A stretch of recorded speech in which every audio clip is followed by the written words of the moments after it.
Stocks. तो इस video के अंदर हम लोग बात करने वाले हैं मल्टीपल स्टॉक्स के बारे में। तो चलिए सबसे पहले हम लोग डिस्कस करेंगे टाटा टेक्नोलॉजीज के बारे में। तो टाटा टेक की अगर बात की जाए तो बेसिकली कंपनी के अंदर हमें कल के दिन नए के बराबर कंपनी ने परफॉर्म किया। 1064 रुपीज़ के आसपास हमें क्लोजिंग नज़र आया हुआ है। अभी अगर आप एक पॉइंट ऑब्जर्व करके चलेंगे, जो रिट्रेसमेंट था हमें मिल चुका है, जो गिरावट था वो हो चुका है, जो प्रॉफिट बुकिंग था वो हो चुका है। अभी मंडे से एक अच्छी खासी बुल रन, अच्छी खासी रैली हमें टाटा टेक्नोलॉजीज के अंदर हमें देखने को मिल सकता है। तो इसके पीछे का वजह क्या है, तेजी के दोस्तों क्यों नजर आएगा, वो हम लोग टेक्निकल चार्ट के ऊपर तो डिस्कस करेंगे, लेकिन कुछ ब्रोकरेज फर्म के द्वारा हमें टारगेट दिया गया है।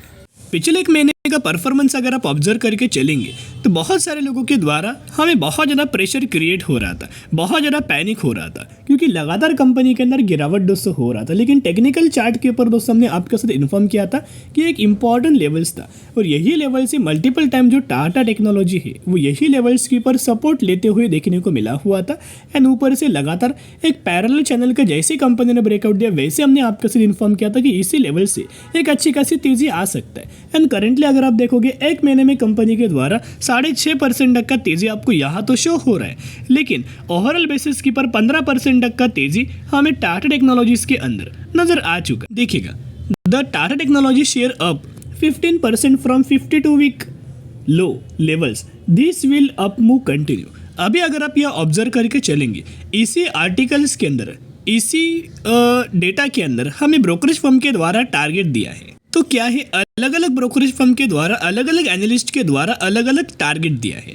तो सबसे पहले टारगेट की अगर बात की जाए तो इनके द्वारा बोला गया है कि टाटा टेक्नोलॉजीज के अंदर करीब 1200 रुपीज़ तक का टारगेट हमें दिया गया है। उसके साथ साथ एक अलग ब्रोकरेज फर्म है जो कि आप देख सकते, जिनका नाम हमें क्लियर कट या मेंशन किया गया है। इनके द्वारा टारगेट दिया है 1150 रुपये से लेके 1200 रुपये तक का लेवल्स टारगेट हमें दिया गया है। उसके साथ साथ इनके द्वारा बोला है कि कंपनी का जो इंपॉर्टेंट रेजिस्टेंस लेवल है वो 1100 रुपये का है। अगर ये 1100 रुपये का लेवल्स ब्रेक करता है फिर डायरेक्टली 1150 रुपीज़ तक का लेवल्स पहला टारगेट, और दूसरा टारगेट 1200 रुपीज़ तक का दिया गया है। आपको याद होगा रिसेंटली कंपनी ने लेवल्स को ब्रेकआउट दिया था, लेकिन क्या हुआ, ब्रेकआउट दिया था, अभी कंपनी थोड़ा बहुत नीचे आया हुआ है, थोड़ा बहुत प्रॉफिट बुकिंग हुआ है। जिन लोगों ने थोड़ा बहुत निचले लेवल्स के ऊपर बाइंग किया था, कंपनी ने बहुत अच्छे खासे तेजी दिखाया एंड उन लोगों को 12 से 15% तक का रिटर्न हमें मिल रहा होगा। एंड रिसेंटली कंपनी ने एक बहुत अच्छे खासा प्राइस एक्शन क्रिएट करके हमें आगे बढ़ रहा है। अलग एक और ब्रोकरेज फर्म के द्वारा टारगेट दिया है, तो इन ब्रोकरेज फर्म का नाम आप देख सकते हो। इनके द्वारा पहले ब्रोकरेज फर्म के द्वारा टारगेट दिया है 1150 रुपये का, जो कि इनका नाम आपको दोस्तों दिख रहा होगा, और एक दूसरे ब्रोकरेज फर्म के द्वारा फिर 1200 रुपीज़ तक का टारगेट दिया गया है। तो कहीं ना कहीं आप ये टारगेट्स जरूर नोट डाउन करना। मल्टीपल जो ब्रोकरेज फर्म है, मैक्सिमम ब्रोकरेज फर्म है, उनके द्वारा 1150 रुपये से लेके 1200 रुपीज़ तक का टारगेट शॉर्ट टर्म के अंदर दोस्तों दिया गया है। लेकिन जो ये एनालिस्ट लोग, जो ब्रोकरेज फर्म लोग जो टारगेट देते हैं, वो टारगेट कौन भी हाफ पर, यानी कि क्या लेवल्स देख के टारगेट दिया जाता है, ये दोस्तों आपको क्लियर कट नहीं बताते या मेंशन नहीं करते, सिर्फ हमें टारगेट दिया जाता है। लेकिन वही हम लोग जानेंगे कि ये 1150 रुपीज़ तक का टारगेट क्यों दिया है, और हमने भी दोस्तों आपको 1150 रुपीज़ तक का टारगेट बहुत पहले से हम लोग आपके साथ देते आ रहे हैं, तो उस चीज़ को भी हम लोग स्टडी करेंगे। तो चलिए, बेसिकली मैंने टाटा टेक्नोलॉजीज का टेक्निकल चार्ट आपके सामने ओपन किया है। जो लोग पुराने व्यूवर से डेली चैनल को फॉलो करते हैं उनको पता है कि टाटा टेक्नोलॉजीज की अगर बात की जाए तो कंपनी एक पैरेलल चैनल के अंदर दोस्तों फंसा हुआ था। ये ऊपर एक लेवल से भी निकल के आ रहा है, निचले लेवल से भी एक सपोर्ट लेवल निकल के आ रहा है। इसी को दोस्तों बोला जाता है पैरेलल चैनल। लगातार कंपनी यही पैरेलल चैनल के ही अंदर हमें कंसोलिडेट कर रहा था। कंपनी ब्रेकआउट या फिर ब्रेकडाउन बिल्कुल भी नहीं कर रहा था। लेकिन अभी अगर आप ऑब्जर्व करके चलेंगे, थोड़ा बहुत दोस्तों जूम में आपके साथ करना चाहूँगा, जो इंपॉर्टेंट लेवल्स हमने आपके साथ दिया था कि ये लेवल्स के ऊपर लगातार जो टाटा टेक्नोलॉजी है वो क्या कर रहा है, वो सपोर्ट ले रहा है। देखिएगा, आप देख सकते हो, पहली बार आया सपोर्ट लेके तेजी दिखाया, सेकेंड बार आया सपोर्ट लिया तेजी, फिर सपोर्ट तेजी, और उसके साथ साथ एक सपोर्ट लेके तेजी दिखाया। यानी कि कंपनी लेवल्स के नीचे में ब्रेकडाउन नहीं कर रहा था। इसका मतलब क्या है कि कंपनी गिरना नहीं चाहता, सिर्फ कंपनी लोगों को पैनिक फील करवा रहा है। देखिएगा, अभी अगर आप एक पॉइंट ऑब्जर्व करके चलेंगे, रिसेंटली जो लेवल्स की पर जो हमने लेवल्स आपके साथ दिया था 1000 रुपीज़ का एक राउंड नंबर भी था, और इसी लेवल से कंपनी जो पैरेलल चैनल था उस लेवल से कंपनी बाहर आ चुका था। राइट, बाहर आके एक बड़ा कैंडल क्रिएट किया था, ब्रेकआउट दिया हुआ था। तो यही लेवल्स के ऊपर हमने आपका साथ इन्फॉर्म किया था कि बाइंग करने का मौका ऑलरेडी कंपनी ने ब्रेकआउट दिया है।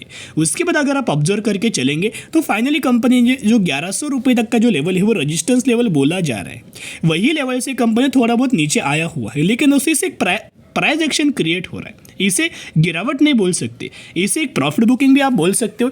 इसे एक कंपनी क्या कर रहा है, एक प्राइस एक्शन बिहेवियर क्रिएट करा, जिस वजह से जिन लोगों ने अभी रिसेंटली बाई किया है वो लोग पैनिक होके सेल करके निकल जाए, एंड जैसे ये लोग सेल करके निकल जाएंगे वैसे कंपनी के अंदर तेजी आएगा। अभी जो पहला टारगेट अगर आप ऑब्जर्व करके चलेंगे, जो पहला टारगेट हमें देखने को मिला है, आप देख सकते हो पहला टारगेट जो दिया गया था 1150 रुपये का, जो कि हमने बहुत पहले से हम लोग आपके साथ ये टारगेट शेयर करते आ रहे हैं।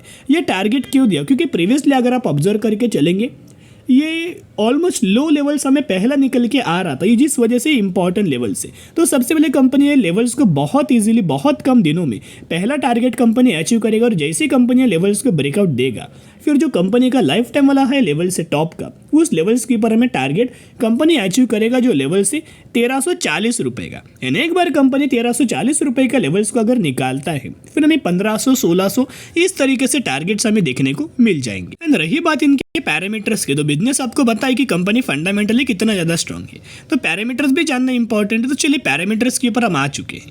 तो पैरामीटर्स अगर आप देखो, जो कंपनी का सेल्स, इसे आप रेवेन्यूज भी बोल सकते हो, कहीं ना कहीं 2380 करोड़, 3530 करोड़, 4400 करोड़ और 5117 करोड़ लगातार कंपनी का रेवेन्यू हमें ग्रो हो रहा है। और वही अगर आप कंपनी का प्रॉफिट्स भी अगर आप ऑब्जर्व करके चलेंगे, 250 करोड़ से पहले 250 करोड़ था, बाद में अभी करंटली 680 करोड़ के आसपास हमें कंपनी का प्रॉफिट्स नजर आ रहा है। और इतना याद रखना कि AMFI इंडेक्स के अंदर, यानी कि association of mutual funds of India, AMFI, इस इंडेक्स के अंदर हमें टाटा टेक्नोलॉजी की, यानी कि टाटा टेक की मिड कैप कैटेगरी के अंदर दोस्तों एंट्री बहुत पहले से हुआ है, जो कि जैन मंथ के अंदर हमें हुआ था। इतना पॉइंट नोट करना कि आने वाले सालों में, आने वाले फ्यूचर में बहुत बड़े बड़े इनफ्लो कंपनी के अंदर आ सकते, इनफ्लो यानी कि बहुत बड़े बड़े इन्वेस्टमेंट हमें कंपनी के अंदर आ सकते हैं। और कोई भी कंपनी के अंदर इन्वेस्टमेंट अगर आते हैं तो वो कंपनी के लिए बहुत ज़्यादा पॉजिटिविटी हमें जनरेट होता है। तो बाय एंड स्ट्रेटेजी अप्लाई जरूर करना। अभी हम बात करने वाले हैं HDFC बैंक के बारे में, जहां में HDFC बैंक के अंदर कल के दिन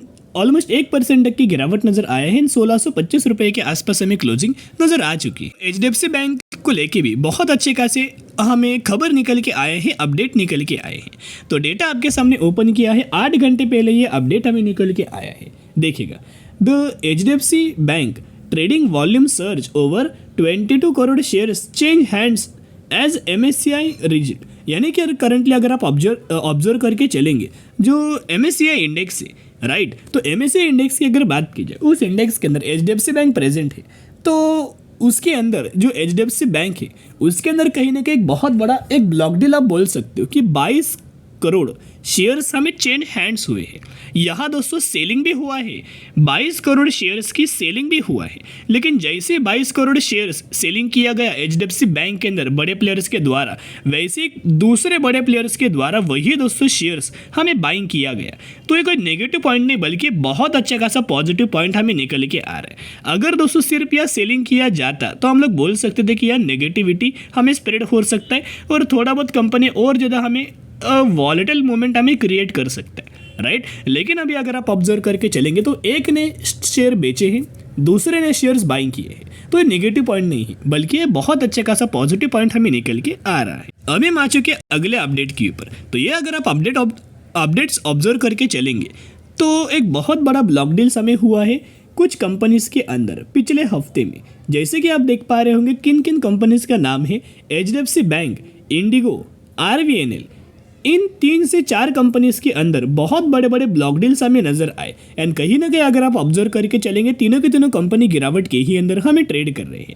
ये बहुत अच्छी खासी बात है। और कितने करोड़ की ब्लॉक डील हुआ आप देख सकते हो, 43,000 करोड़ की बहुत बड़ी ब्लॉक डील हमें हुआ है पिछले हफ्तों में। एंड HDFC बैंक के अंदर भी, RVNL के अंदर भी, एंड इंडिगो के अंदर भी। उसके साथ साथ किन किन शेयर्स के अंदर कितने कितने अगर आप ऑब्जर्व करेंगे तो ब्लॉक डील हुआ है, वो भी हमें मेंशन किया गया है। तो देखिएगा, डेटा आपके सामने ओपन किया है। तो HDFC बैंक के अंदर कहीं ना कहीं 19,130 करोड़ के आसपास, फिर जो इंडिगो है इंटर ग्लोब एविएशन, उसके अंदर 12,000 करोड़, और जो आरवीएनएल है उसके अंदर 240 करोड़ से लेके 121 करोड़। यानी कि आप समझ सकते हो कि बड़े बड़े प्लेयर्स की लगातार इन कंपनीज के अंदर एंट्री हो रही है गिरावट के अंदर। उसके साथ साथ अभी हम आ चुके हैं HDFC बैंक के म्यूचुअल फंड्स के डेटा के ऊपर। तो म्यूचुअल फंड्स का डेटा दोस्तों अगर आप देखोगे तो चौंक जाओगे। बहुत अच्छे खासे लगातार हर एक मंथ के अंदर HDFC बैंक के अंदर म्यूचुअल फंड्स के द्वारा जम के हमें खरीदारी किया जा रहा है। इसका मतलब क्या है कि म्यूचुअल फंड्स कोई भी कंपनी के अंदर क्यों बाइंग करेंगे, क्योंकि उनको पता है कि आने वाले साल में कंपनी का कैसा परफॉर्मेंस होने वाला है, कंपनी किस तरीके से रिटर्न देने वाली, कंपनी की किस तरीके से ग्रोथ आने वाली है।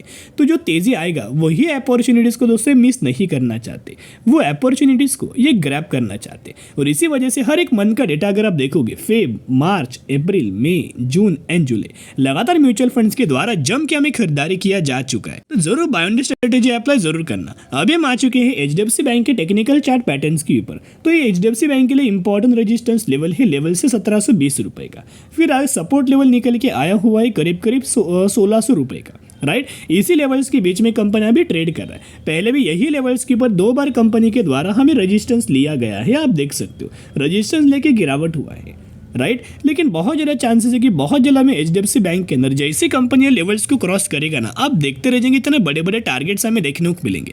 एंड कुछ ब्रोकरेज फर्म के द्वारा टारगेट भी दिया गया है HDFC बैंक को लेके 2100 रुपीज़ तक का टारगेट हमें दिया गया है। तो बाय ऑन स्ट्रेटेजी अप्लाई जरूर करना। अभी हम बात करेंगे रिलायंस इंडस्ट्रीज के बारे में। तो रिलायंस इंडस्ट्रीज के द्वारा रिसेंटली एक बहुत बड़ा अनाउंसमेंट किया गया था एंड रेशियो था 1:1 का। तो कंपनी ने अनाउंसमेंट किया है बोनस रेशियो 1:1 रेशियो के अंदर आपको बोनस का बेनिफिट रिलायंस इंडस्ट्रीज देने वाला है। तो अगर आपके पास इस कंपनी के 1 शेयर होंगे तो हर 1 शेयर के बदले ये कंपनी 1 बोनस शेयर देने वाला है। तो स्टडी एनालिसिस जरूर करना।